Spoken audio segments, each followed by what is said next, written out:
Nunca temais. Tendes os recursos para a transformação do mundo, iniciando-a em vossa modificação interior. Amai em qualquer circunstância. Esse é o dever. Eu seguirei convosco e vos aguardarei por todo o sempre. Jesus. A gente inicia o nosso programa de hoje lendo esta frase que está no livro Até o Fim dos Tempos, da benfeitora Amélia Rodrigues, psicografia de Edivaldo Pereira Franco. Esse livro é fantástico, que narra passagens de Jesus, e esse trecho que nós trouxemos está lá no último capítulo do livro, que eu recomendo vocês lerem, porque é lindo. Quinta-feira, dia 2 de janeiro de 2020, nós estamos gravando o programa de hoje com você, ouvinte internauta espalhado pelo Brasil e pelo mundo, que sintoniza aqui pela Rede Mundial de Computadores, a emissora do bem. Você ouvindo aqui pela rádio, pelo site radiofraternidade.com.br, ou escutando a gente no aplicativo próprio, pelo smartphone, ou nos aplicativos parceiros, agora às 6 horas da manhã, ou na reprise que vai ao meio-dia e pouquinho, porque a gente está com uma programação especial de final de ano. Você que também nos acompanha, escuta aí pelas redes sociais, a nossa eterna gratidão a você. Obrigado por estar conosco, acompanhando esse instante de colóquio com Deus. Tenho certeza que esses minutos em que a gente aqui se encontra são instantes em que a gente recebe da espiritualidade as forças necessárias para essa caminhada evolutiva. Se você quiser aproveitar esse momento, colocar aí do lado um copo com água, uma garrafa, uma jarra, fique à vontade, porque eu tenho certeza absoluta que esse líquido tão precioso para a gente vai receber da espiritualidade as emanações fluídicas que também se transformam em componente a mais, sustentando a gente nessa caminhada, tá bom? A gente não está tendo condição de fazer aqueles pedidos, ler os pedidos que nos chegam, porque o programa está gravado. Mas eu queria convidar você que está nos ouvindo agora a manter o seu pensamento junto a Deus, porque eu tenho certeza que Ele acolhe a sua rogativa nesse instante. E aquilo que for possível ser feito pelos nossos amigos maiores, com certeza será feito. Porque eles não desistem de nos auxiliar, eles não desistem de nos ajudar. Tá certo? Hoje a gente tem uma reflexão muito bacana com o querido amigo Rossando Klingen, que eu queria te convidar para a gente ouvir junto. Vamos lá?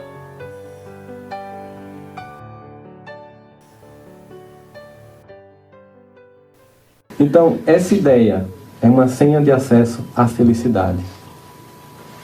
É interessante notar que um dos personagens mais queridos do Evangelho nosso é alguém que não perdeu tempo com culpa. Saulo. É impressionante. Aquele encontro de Saulo com Jesus em Damasco é um protótipo do que Joana chama de trocar culpa por responsabilidade. Joana, na obra psicológica dela, que ela começa desde plenitude, em que ela vai fazer uma comparação entre budismo e cristianismo, que ela vai desenvolvendo um conceito de autoempoderamento, que é o que em inglês chama-se empowerment, o autoempoderamento pessoal e a responsabilidade pessoal, e não culpa. E Saulo é aquele indivíduo que consegue fazer isso com ninguém. O psiquismo dele naquele encontro seria para muitos de nós devastador. Devastador.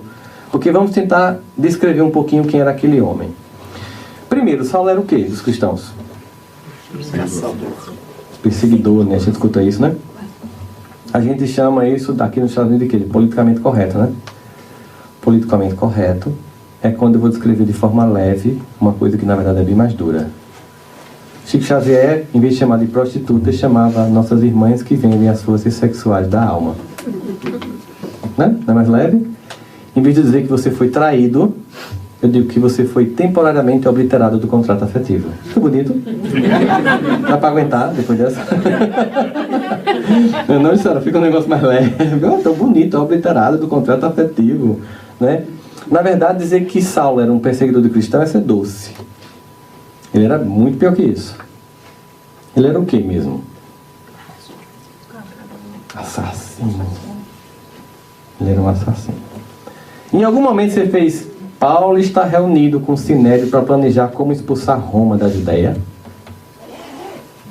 Não. Paulo não se preocupava em libertar seu povo, Saulo, aliás, porque Roma desenvolveu uma estratégia inteligentíssima. Ela invadia um lugar, mantinha a elite financeira e religiosa intocável e explorava o povo. Como a elite mantinha seus privilégios, ela não organizava-se para libertar o povo. Certo? Então Paulo fazia parte dos doutores da lei. Herodes era, naquela época, antes, quando Jesus estava, um dos reis, né? É um rei fictício de fantoche, porque quem mandava era Pôncio Pilatos, que era o intérprete da Judéia. E Paulo está nem aí para isso. Mulheres violentadas, filhos escravizados, como a gente vê na própria história de Emmanuel, né? Dele mesmo, Paulo e Estevão, a história de Estevão, da irmã de Estevão, Lívia, e a gente vê toda aquela história, aliás, Abigail, toda aquela história narrativa lá, como as pessoas eram tripudiadas e desestruturadas pela invasão, e ele não estava nem aí para isso. Então ele não estava preocupado com o seu povo, ele não estava preocupado com nada, estava matando. Mas ao mesmo tempo, Saulo era um homem que acreditava que o que fazia era certo. E ele era estudioso da Torá. Ele certamente fez o bar mitzvah dele com 12 anos e recitou os 5 livros da Torá judaica, com o seu kippá na cabeça, abrindo aquelas piras e recitando para ser aceito na sinagoga. Paulo era discípulo de Gamaliel, um doutor da lei, extremamente capaz e amoroso.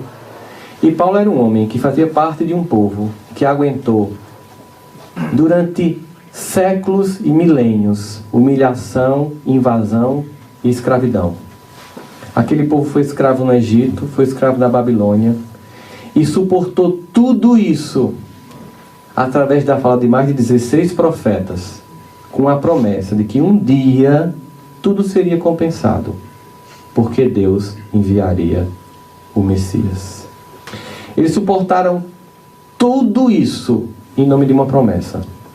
Quando Paulo chega perto de Damasco e escuta a voz de Jesus, certamente somente a vibração de Jesus tocou tão profundamente que ele percebeu que era o Messias. Imagine o que é isso. Você fazer parte de um povo que suportou milênios de escravidão e tortura e invasão, porque havia a promessa de que o Messias viria. Finalmente o Messias veio. E você fazia parte da história do tempo em que o Messias veio. Não só você não percebeu que ele era enviado, como você matava quem já tinha percebido isso. Que sentimento tomaria conta de nós? Uma culpa terrível. A gente podia chegar a dizer: Jesus, olha, eu não mereço a sua presença na minha vida. Se a parte de mim, depois de tudo que eu esperei ao longo de minha vida, você vem, eu não te reconheço, ainda estou matando quem te segue. Não mereço. Ele fez isso? Não. Segundo movimento do psiquismo infantilizado, justificativa. Ele podia se justificar, explicando por que ele não reconheceu Jesus. Ah, mas vamos combinar, você me enganou. Você me enganou porque, sim, estava lá que você viria na honra e na glória da majestade, um senhor de exércitos. Hashtag, você me enganou. Porque você nasce numa manjedoura, filho de um carpinteiro, aí tenha paciência. Os sinais vieram trocados. Ele fez isso? Não. Então, Saulo nem se culpa, nem se justifica. Joana Deles vai dizer o seguinte: o ser consciente é aquele que se aceita como se é e se modifica sem cessar. Para isso, nem se culpa, nem se justifica, apenas se transforma. Está vendo que não tem culpa? Está vendo que não tem me punir, não me perdoar, não me aceitar? Não. Identificou, se transforma. Seguir. Aí ele faz: o que queres que eu faça? Ele não perde um segundo em culpa e desculpa. É mais ou menos assim: tá bom, entendi. Até aqui eu estava completamente equivocado. Agora que eu entendi, o que é que eu faço? Aí Jesus dá uma receita de bolo. Não que a gente gostaria, né, de receber uma receita de bolo. Chega no centro espírita, dá o nome assim. Faz uma prece por mim, tá tão difícil as coisas lá em casa. Bota meu nome na mediúnica. Aí você bota lá o nome da mediúnica. Os mentores, obviamente, não contam detalhes, porque a gente não tem maturidade de escutar. E diga ao irmão que está sendo assistido, que estamos lá auxiliando, que aumente a prática do Evangelho. Aí você vai entregar para a pessoa faz: hoje só isso? Aí eu faço assim: eu vou ler de novo. Eles pediram para você aumentar a prática do Evangelho. Eu já estou fazendo 2 dias. Eu digo: não. A prática do Evangelho não é aumentar a quantidade de Evangelho lá que você faz.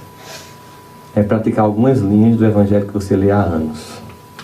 Prática do Evangelho. Porque muita gente que no estudo do Espiritismo pensa que passa pelo que está passando, pelo que fez na outra vida. Como se Deus fosse bem assim, vingativo. Certo? Tipo Zeus. Ai de você. Não. A gente não passa pelo que fez. A gente está passando pelo que está passando, pelo que continua fazendo. Quando deixa de fazer, não passa mais. Simples assim. Mudou a atitude, muda as coisas. Aquela frase que é atribuída a Albert Einstein, mas não é dele, mas é muito verdadeira. É impressionante como as pessoas costumam fazer as coisas do mesmo jeito, esperando resultados diferentes. É uma verdade. Então Paulo, ele não tem receita de bolo. Mas se Jesus quisesse dar uma receita de bolo, funcionaria? Ele não podia dizer assim: já que você perguntou, é o seguinte: primeiro, esse seu nome Saulo não é muito legal. Não, porque ele é muito judeu e meu objetivo com você é outro. Certo? Meu objetivo é que abram algumas franquias minhas aqui nessa região. Então o nome tem que ser um nome mais greco-romano. Acho que Paulo. Tem no seu nome Paulo, vamos usar Paulo. É um nome mais greco-romano. Saulo é muito judeu. E aí você vai abrir igrejas para levar meu Evangelho. Você vai ser humilhado. Você vai ser apedrejado. Você vai ser preso. As pessoas da sua família vão lhe rejeitar. Você vai perder seus títulos, sua pompa, sua importância. Você não vai ter mais nenhum servo, nenhum cavalo.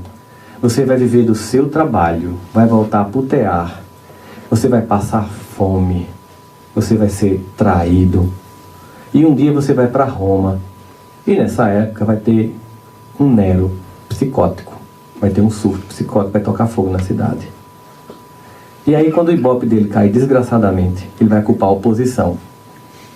E a oposição vai ser você que vai estar lá. Ele vai mandar um soldado decapitar a sua cabeça. Topa? Ele vai dizer: Jesus, é o seguinte, eu estou entendendo que você é o cara, mas sinceramente, vou fazer o seguinte: eu vou voltar para a Judéia, na minha, na paz, não vou matar mais ninguém, vou estudar suas obras, aí a gente conversa depois. Não tem receita de bolo. Só quem é fiel no pouco é que é fiel no muito. Ele precisava ser testado. Mas ele não teve culpa. Ele agiu. Ele não perdeu tempo. Ele começou a se transformar. A cada carta e a cada epístola, a gente vê um homem em franco processo de transformação. Que vai chegar à pacificação na segunda carta a Timóteo. A última que ele escreve antes de ser decapitado em Roma. Em que ele faz o testamento dele. Lembrando do convite de Jesus em Damasco. De todo o percurso dele, ele diz assim: eu cumpri a carreira, mantive a fé. É um testamento de alguém que fez o que era esperado dele. E estava em paz e alegre, porque ele tinha tanta convicção de que ele não seria morto, porque ele era eterno. E no fim ele sabia que estava tão próximo dele ver o Messias, que ele certamente estava libertando-se naquele momento. Isso fruto de um homem que em nenhum momento perdeu tempo com culpa. Pedro também não ficou se culpando depois.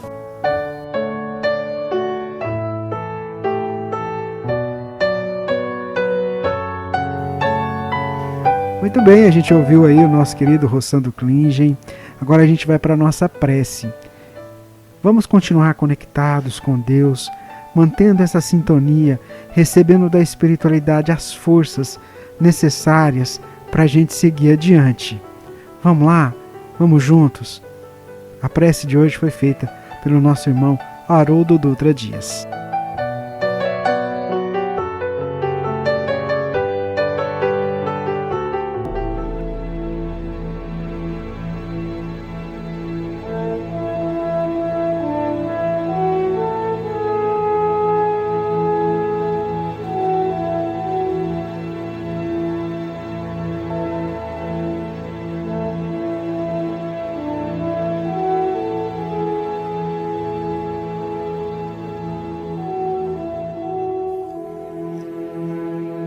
Vamos então agradecer, louvar e pedir. Senhor, Senhor da vida, Divino Mestre, obrigado por esta noite tão especial, Senhor, em que os teus emissários se fizeram presentes e nos presentearam com bênçãos de luz, de consolação, de inspiração, para que possamos, Senhor, transformar os espinhos da nossa vida em flores do nosso dever, renovando, purificando o nosso destino, rumo à felicidade, à paz, à prosperidade que tanto almejamos. Senhor, se podemos ainda pedir, pedimos que estendas todas essas bênçãos aos nossos entes queridos, aos nossos familiares, aos nossos lares, aos nossos postos de trabalho, que todos sejam envolvidos com a tua sabedoria, com o teu amor, com a tua bondade. Que possamos regressar aos nossos lares, Senhor, reencontrando o propósito, o sentido da nossa existência e confiantes na Tua presença generosa, na Tua forte presença em nossa vida. Ainda pedimos, Senhor, por todos que nos odeiam, pelos que nos perseguem, pelos que nos caluniam, por todos aqueles que passaram em nossas vidas deixando um rastro de dor, que eles especialmente sejam mais amparados pela Tua misericórdia, Senhor, porque não sabem o que fazem, não sabem o que fizeram. Que assim seja, Senhor.